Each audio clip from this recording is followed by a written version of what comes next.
The biggest challenge was to accept what we're seeing on the screen, for one thing.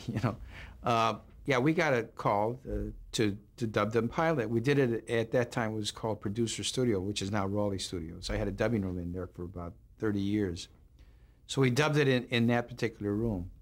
The challenges, of course, there was heavy in dialogue, really, at that point. There wasn't as much sound effects there is now.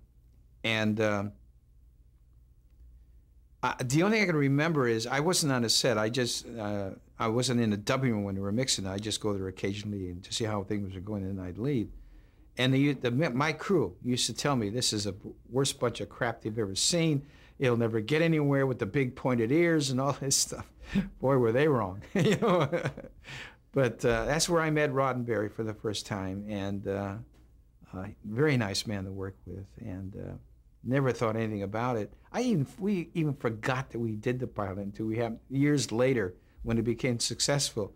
We were going through some paperwork, and I said, my God, we did the pilot on this thing. But the challenge there was because of the sound effects, which we hadn't been exposed to before. It was sound that never existed. It was because of the space type of format they were using. How did you create some of those sounds? Well, we per se didn't create it because it was done by the editor. The sound effects editor was going through the libraries, or was going on the Foley stage and creating these various sound effects to fit whatever was on the screen. So writer per se was working for the client. The client was the sound effects editor, which was on a payroll of Roddenberry and his group.